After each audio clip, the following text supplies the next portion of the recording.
Third House Dynasty show and our second part of our roster construction series entitled Waivers, Taxi Squad, and Bench Spots. That's right, we're going to be talking about what exactly to do with the bottom 5 to 10 roster spots on your teams, depending on the league format, whether it's lineup league, whether it's best ball, and then how many teams are in the league, how many starting lineup requirement spots there are, and whether it's tight end premium, of course, if it's super flex or two quarterback, those factors all come into play when we're talking roster construction.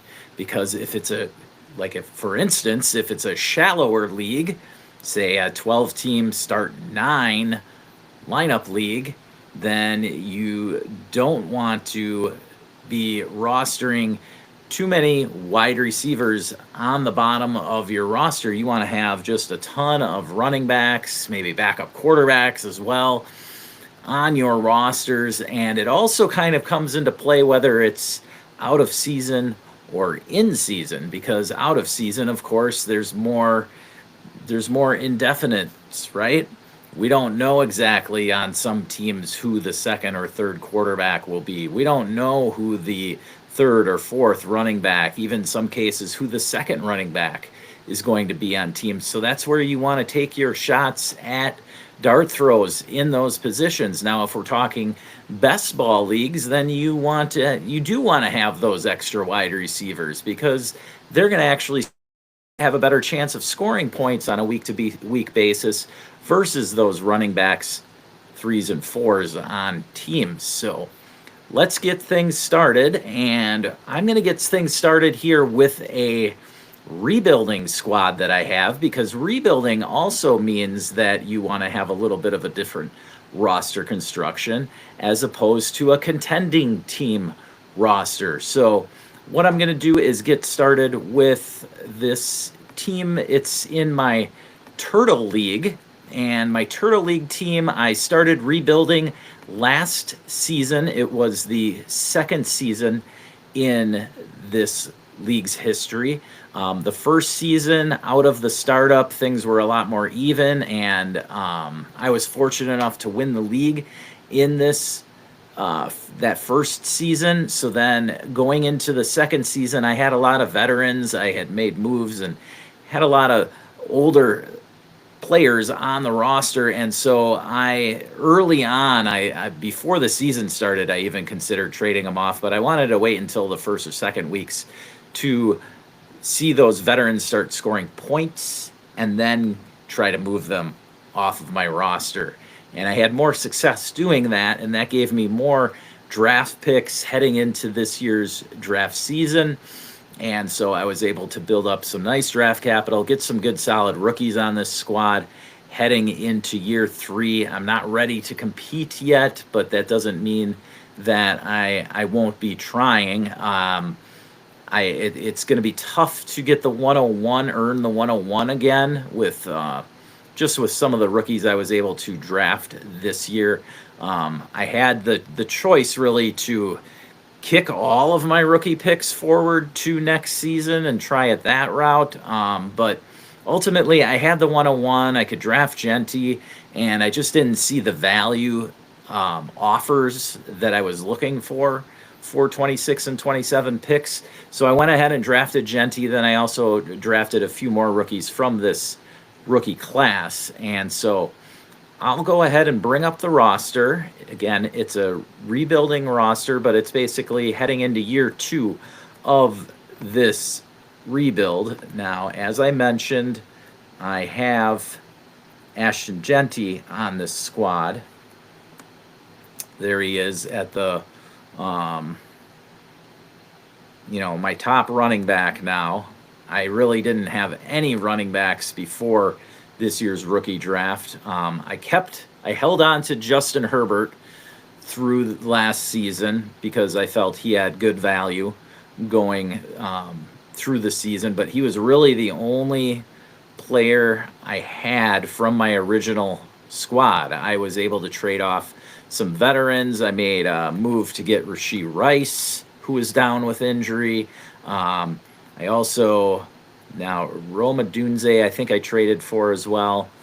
And I did hang on to David Njoku because I wasn't able to get what I thought was. Nobody would even give me a second round pick for the dude.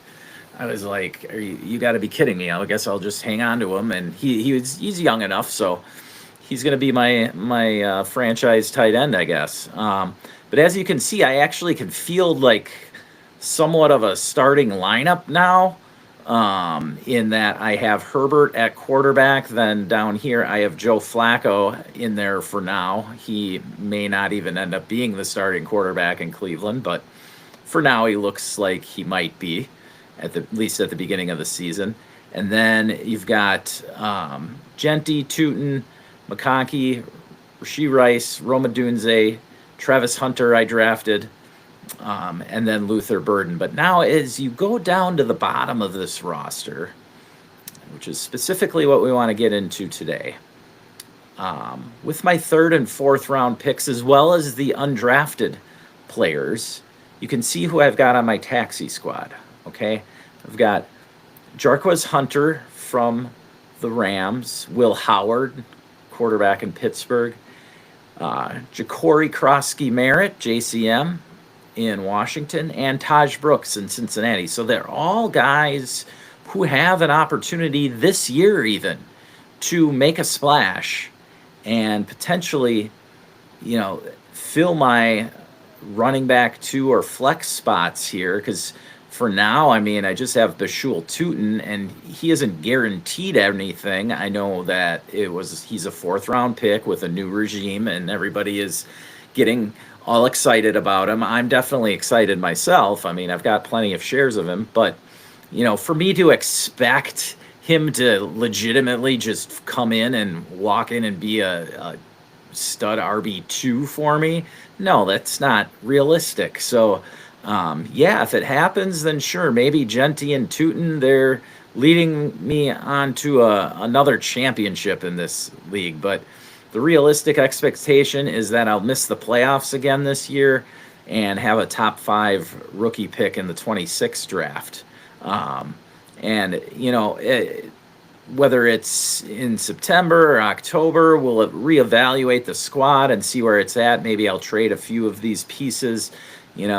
Maybe a contender wants a Rashee Rice who's just blowing up, or maybe Roma Dunze is blowing up. Any of these guys that I feel like I can get good value for, because I'm not contending, I'm willing to trade them. But at the bottom, you can see here, so I've got those 4 guys, all rookies from this year's class. JCM I didn't draft. I don't know about Taj Brooks. I don't think I drafted him either. I think I drafted Jarquez Hunter in the 4th and Will Howard either in the 3rd or 4th. But then Tay Felton I picked up off waivers.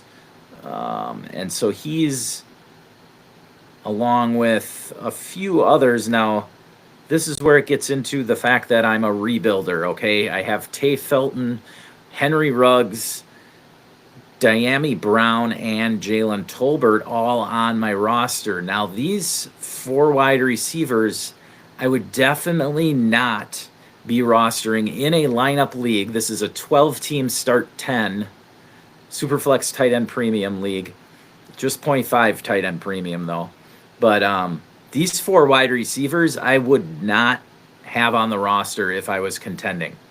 If I was contending, those 4 guys would all be running backs. They would all be running backs, because I would be trying to supplant the fact that my RB2 is not strong, which it isn't right now. It's just Bashul Tootin. So if I was truly contending, those would all be running backs right there, because my 5 wide receivers, like the hope here obviously is that Roma Dunze and Luther Burden both take steps forward.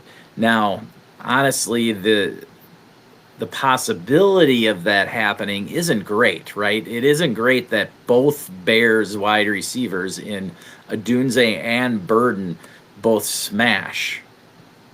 Now, with Keenan Allen out of town, they both could be top 30 wide receivers and playable. And so that may be the route that I have to take. But ideally, I find a way to create more ceiling for this squad. And so I may end up having to trade one or the other in that case. But ideally, those 5 plus maybe one other wide receiver, and it could be one of these guys, but maybe not. Maybe Jordan Addison gets injured, a bad injury, and then Tay Felton takes over as the wide receiver 2. Maybe one of these tight ends turns out to be fine, and Chigokonku and Brendan Strange. One of them steps their game up, and they're a consistent, solid flex play, right, for my bye weeks or whatever. And so that's where the roster construction comes in here. Basically, I'm still looking to try and take as many dart throws as possible. Okay, you can see at quarterback, I've got decent dart throws there, right? Mason Rudolph, Kenny Pickett, and then Will Rudolph on the taxi squad. They all have the opportunity to potentially be starting week 1, right? Like I have the Pittsburgh quarterback room as of now cornered. I have Mason Rudolph and Will Howard, so that could legitimately be my starting quarterback. I also have Joe Flacco and Kenny Pickett, both the veteran quarterbacks for Cleveland, as I have Joe Flacco in the lineup currently right now. So that's where I actually have a starting roster to play come week 1. Now I am, if we go to Dynasty Daddy, and the reason that I know where I stand in this league is partially due to Dynasty Daddy and what they have going on. So I'm gonna show you. I'm going to show you what Dynasty Daddy shows where I stand in this league right now. And so let's scroll down here. Yeah, here we go. Now, again, it's important that I realize which way my team is going so that I have a direction for the bottom 5 to 10 roster spots. Because this way I know I'm just being realistic with myself, okay? You can try and fathom that, yeah, there's a way here that it happens, but honestly, when we look at Dynasty Daddy, they have this nice playoff calculator. Now, what I'm going to do is show you the league value chart first, okay? And so I'm going to bring up this screen for you guys. Go over to Dynasty Daddy. Here we go. Shout out to Jeremy and all the great work that he does there. Okay, so here's the league and where I stand. Right now, I am 3rd here in total value, right? So pretty good. I worked my way back up with the veteran roster that I had. I was down in like the bottom 4 of roster value heading into last season, and that's why I was looking at this team like, yeah, I may have to start rebuilding. Well, here I am, and Hergot and MSB Joy both have teams with more roster value than me. Hergot's at 132,000. I'm at 124,000. So not a whole lot of separation there. But then when you look at the starter rank, right? My starters, as nice and young as they are, their value is only 11th. Okay. So I really don't have a contender. I don't, but I still rank number 1 in draft pick value. So I have 2 firsts next year, 2 seconds, 4 thirds. So I'm pretty loaded up going into next year's draft. And then I have a lot of flexibility. So I can start the season out and see how things go. And I've got plenty of draft capital to make moves if I want to buy some veterans. That could be a possibility. But again, I'd really have to. I mean, Justin Herbert would have to be blowing up, and so would Genti, along with a couple of those wide receivers, for me to even fathom being one of the top three teams in this league this coming season in 2025. Okay. So we looked at it there. Now I know where I stand. And then you go, there's another way to see it too. Because again, my overall rank is 3, which is good, right? But then when you go and you look at it,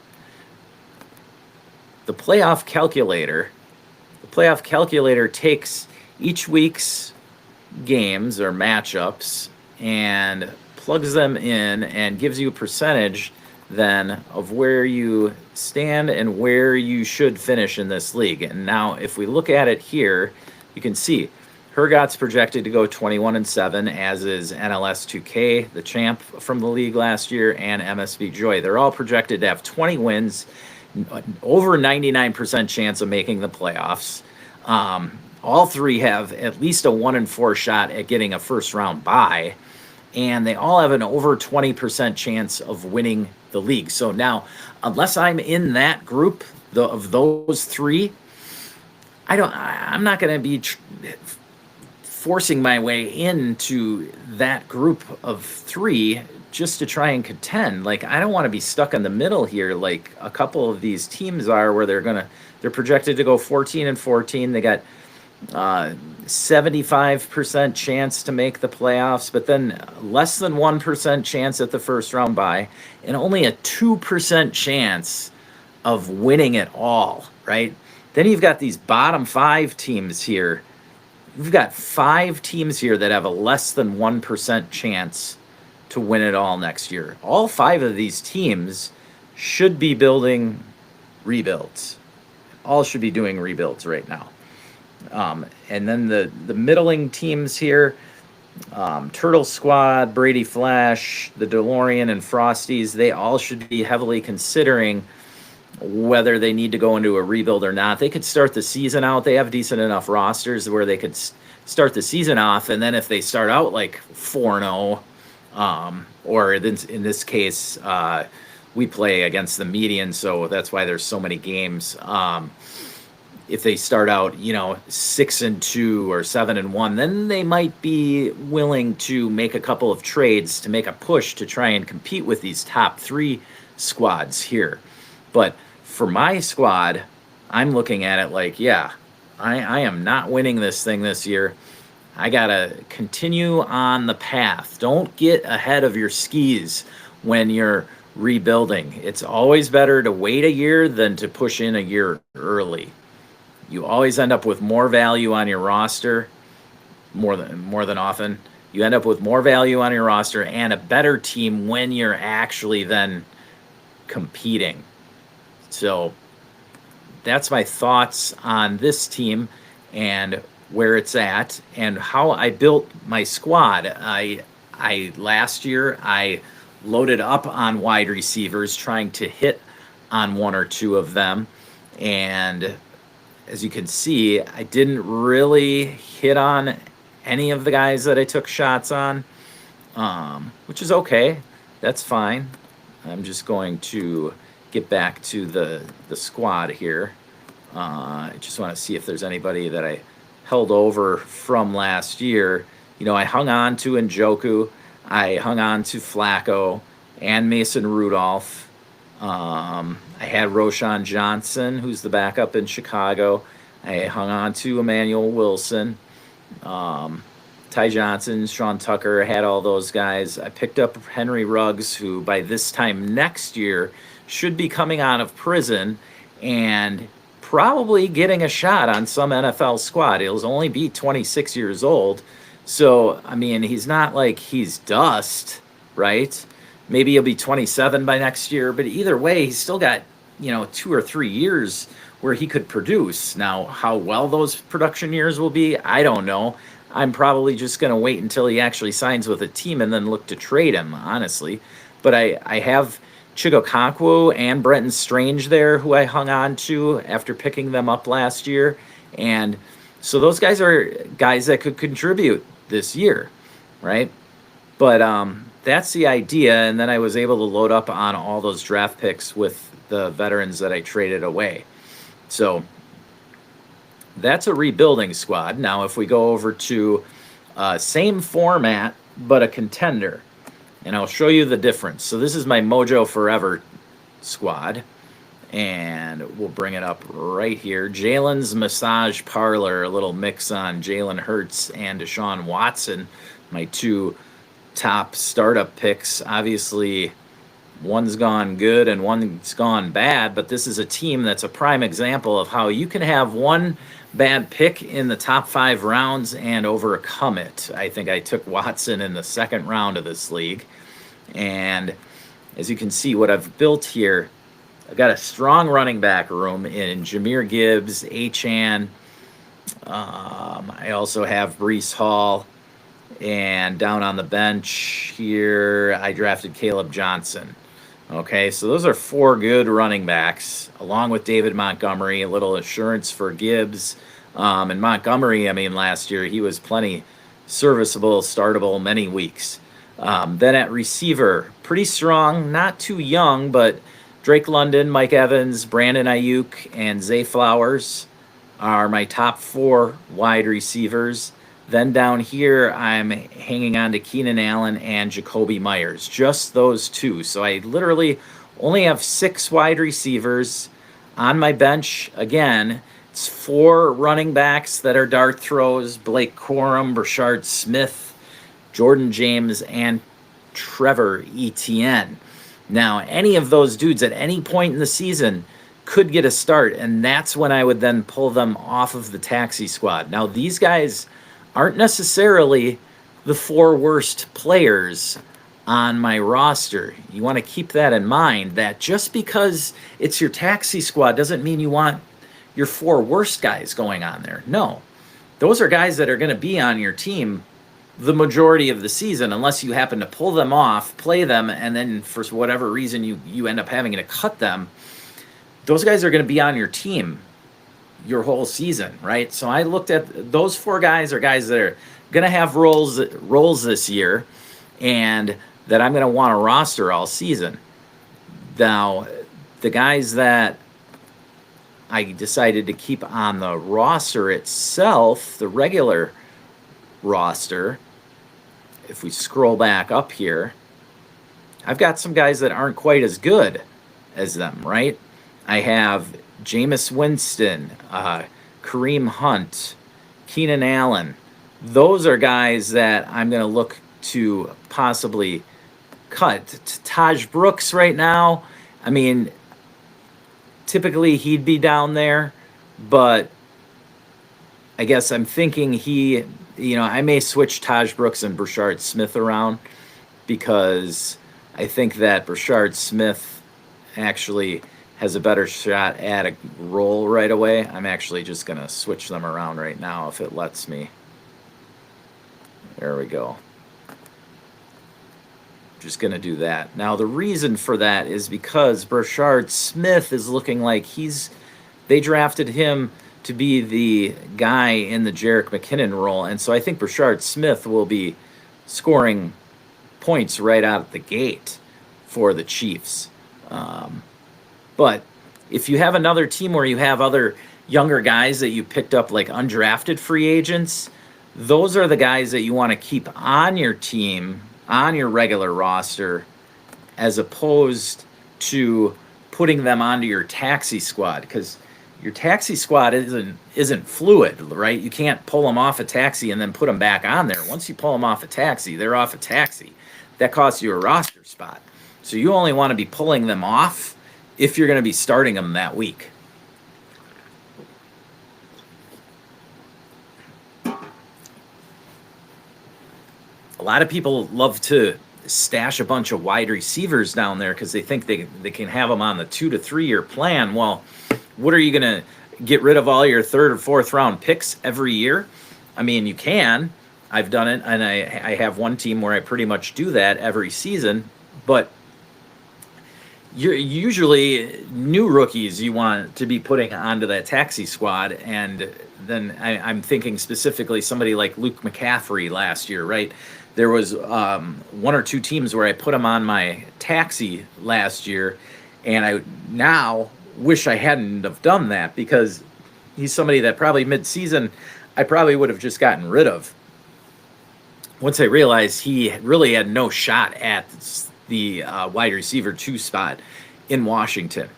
Okay, so that's something to keep in mind when you're drafting those later round rookie wide receivers, is what role are they really going to play on your squad, right? Like, I'm thinking the Tennessee wide receivers this year, right? They've all got a shot to be the wide receiver 2 for Tennessee, but what does the wide receiver 2 in the Tennessee offense really look like? Like, how many points is that really getting you a week? 7 or 8 points? Like, when is that actually going to be plugged into your starting lineup? Or when are you, if you're a good team, when are you actually plugging something like that into your starting lineup? Probably never. I mean, honestly, there's guys that you can pick up off of waivers that are probably better options than they'll be. I mean, somebody like Diami Brown from last year, right? He started stepping up in Washington. He would have actually a better flyer weekly play than a bunch of late round rookie wide receivers, right? So that's where I tend to stay in lineup leagues. I tend to stay very slim at the wide receiver position. Ideally, by the time the season starts, I have enough wide receivers on my team to start them in the wide receiver positions through the flex, and then one bench guy, maybe 2 bench guys. Like, a lot of my benches last year had guys like Keenan Allen or Jacoby Myers as my 1 wide receiver or 2 wide receivers on the bench. And then I had 5 or 6, depending on the format, again, 5 or 6 good wide receivers that were either at the same level or just as good as them. All right.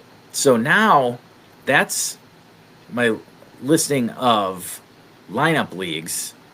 And now we're going to switch over to best ball real quickly. And best ball is not as hard to explain. Best ball, obviously, everybody is playing for you, right? Most of my leagues are like 12 teams, start 12, 30-man rosters, right?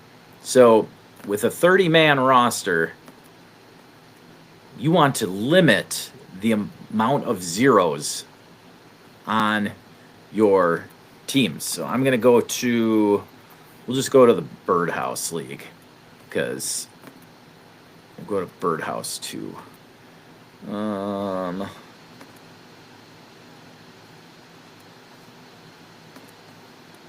it's not letting me.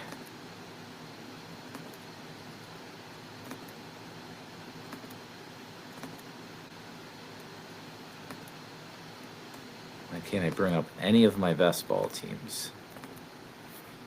Interesting.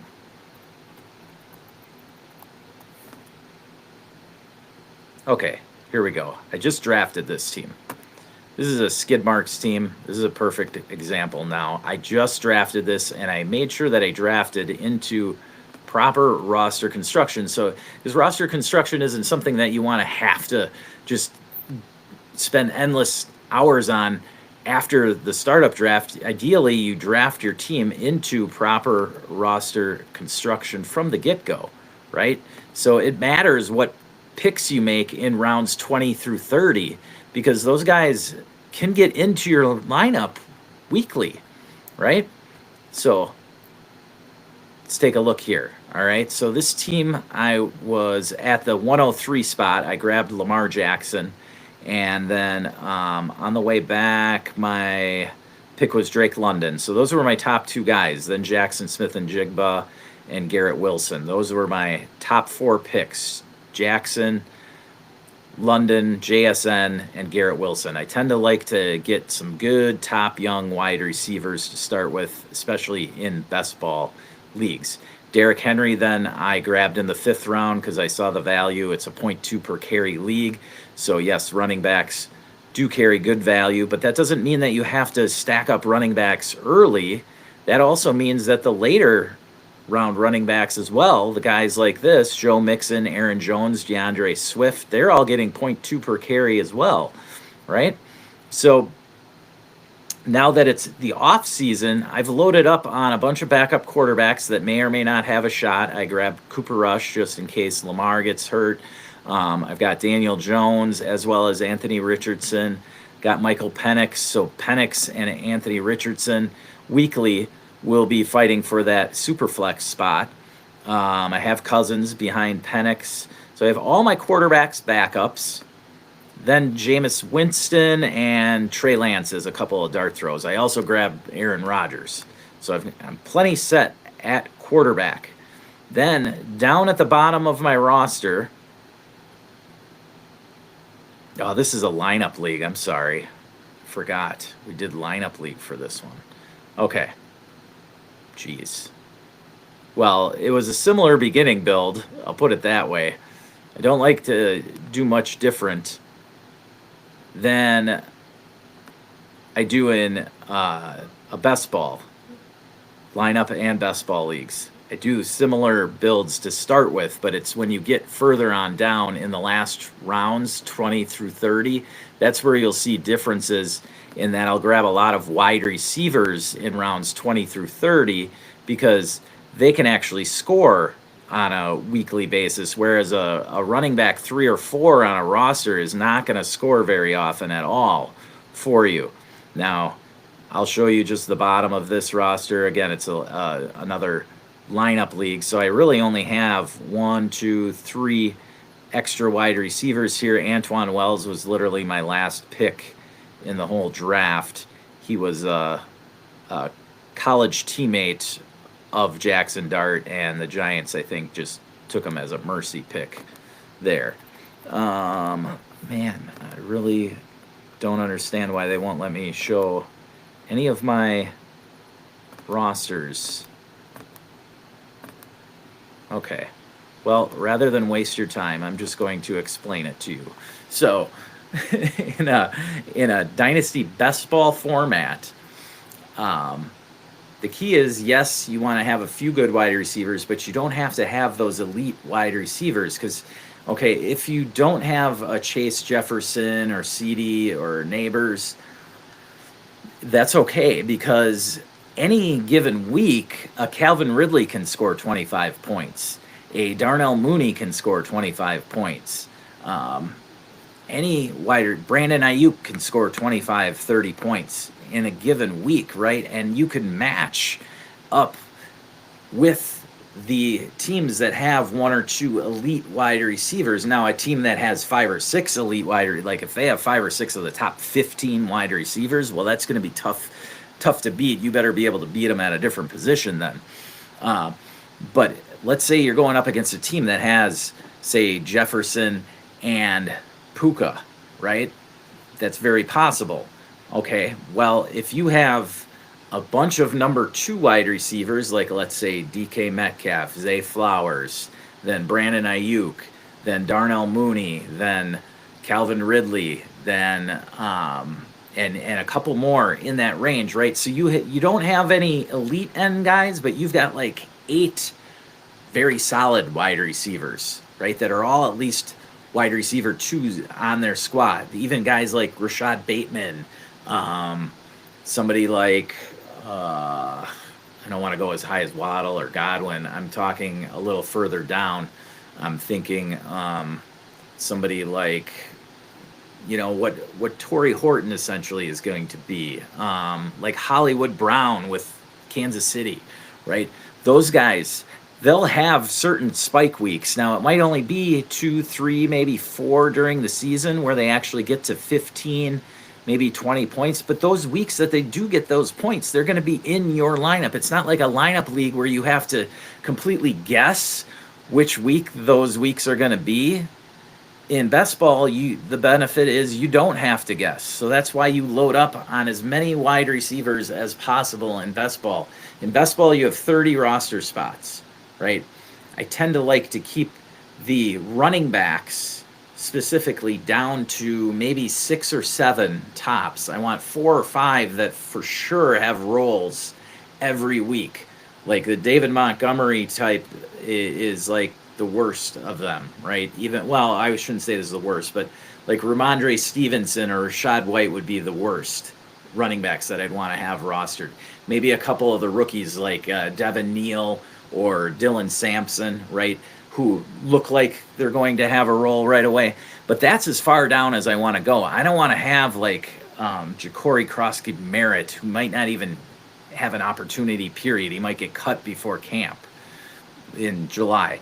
I don't think he will, but because I like him as a bet, but it's possible. Corey Kiner for the Niners, right? You don't want to roster him in a best ball league. In a lineup league, it's okay to roster somebody like Corey Kiner because by July you'll know, or maybe he makes it into a preseason game and then you can cut him. But in a best ball, you want to have anywhere from 10 to 15 wide receivers out of those 30 on a week-to-week basis, as well as on the bottom, those bottom 2 to 3 guys, you want to be able to weekly churn and burn because at least in sleepers format for best ball, you can still pick up guys going into a Sunday night game and drop somebody who's played already on Sunday. I know it seems wrong, but that's the way the format is on sleeper, and so you have to play accordingly. Because if you're not doing it, there's half the other league that's doing it, and you're going to be behind the 8 ball there. So you want to continue that benefit, to use that to your advantage. So again, roster construction wise, in a best ball format, if it's 30 guys, you want to have anywhere from 40 to 50% of those as wide receivers. You only want maybe 3 or 4 tight ends. Don't overload it. Don't have 6 tight ends on your roster. Have 3 or 4. You don't have to have an elite tight end. All you need is 3 or 4, and you can have bottom feed. Like the one I was in, I waited till like round 15 and got Hunter Henry as my starter. But then I have Henry, Strange, Zach Ertz, guys like that, even Taysom Hill then, right? You have 4 guys like that who can all score points any given week. That can help you match up against the Trey McBride and Brock Bowers teams. That can help eliminate that huge advantage that they've built by drafting a tight end in the top couple of rounds of the dynasty startup. So if you limit it to 3 or 4 tight ends, let's say 4 tight ends, 4 or 5 quarterbacks, that's 9 roster spots, then 6 running backs, that's 15 right there. Then you have room for 15 wide receivers who can get those big points on a weekly basis. And so that's how I look at it. Again, when you go back with the tight end position, I want to be clear. In best ball, you can, unless you have an elite guy, if you have like Brock Bowers, you only need 1 bench guy. Okay, don't waste a bunch of roster spots then on other players. Get them at other positions. But if you don't have a Brock Bowers, then it's better to roster like 3 or 4 much cheaper tight ends. Okay, in a lineup league though, even if you have a shitty one as your first one, don't roster more than 1 or maybe 2 bench tight ends. Honestly, you could get by if you have Dallas Goedert. You're probably gonna, and you don't have anybody better, you're probably just gonna start Dallas Goedert every week, right?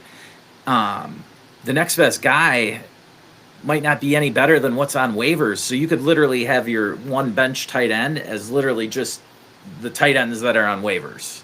And then when Goddard finally has his bye, you just pick up Will Dissly off of waivers and plug him in and hope that he scores a touchdown that week. Because it's no different than trying to roster Ben Sinnott all of last season, right? Ben Sinnott, what did he do? Hardly anything. Now, Ben Sinnott might have a shot this year to do something, but Zach Ertz, again, is still there, right? So keep in mind that when you're looking at the tight end position, and don't waste roster spots on the tight end position. Hopefully that helps you out with the bottom of your rosters. Again, smash the like and subscribe. Leave any comments down below. You can ask me questions on the Patreon, patreon.com/Birdhouse Dynasty Show, or buy me a coffee, buymeacoffee.com/Birdhouse Dynasty Show. If you register now on the Patreon, just $3 a month, that's $36 for the whole year. That is super cheap. Do you see what some other sites are charging for roster reviews? I'm not going against them. Maybe they're great at it, but I think I'm pretty decent at it. I think Matt's pretty decent at it. And so go ahead, register now on the Patreon, get a free roster review right now. If you sign up, Colin S. Frosties, he's getting a roster review next week, maybe multiple teams actually. So that should be tons of fun. Check that out. And again, don't hit that like and subscribe. At least hit the little bell. That'll tell you when more episodes are coming up. Hopefully you like them, and then you'll hit the like and subscribe anyway. We're trying to get to 200 subscribers by the beginning of the 2025 season. I know we can do it. We're almost there. And so just want to remind you guys, never stop working.